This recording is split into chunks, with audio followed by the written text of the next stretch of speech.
আমি একটা আন্দোলন করেছি তিস্তাকে ঘিরে। তিস্তা পড়ের সন্তান আমি, জাগো ভাই তিস্তা বাঁচাই। 2 কোটি মানুষের হাহাকার, তিস্তা পড়ে।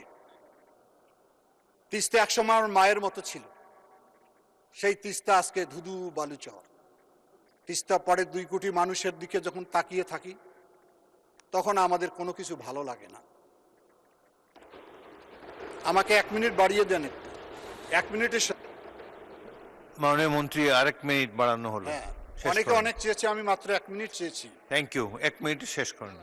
সেই তিস্তা নদী একটি বৈষম্য শিকার হয়েছি পার্শ্ববর্তী দেশের পানির কারণে। আমি আশা করি এই তিস্তা পাড়ের মানুষ, একসময় গোলা ভরা ধান, পুকুর ভরা মাছ, গোয়াল ভরা গরু ছিল, মুখে ছিল ভাওয়াইয়া গান।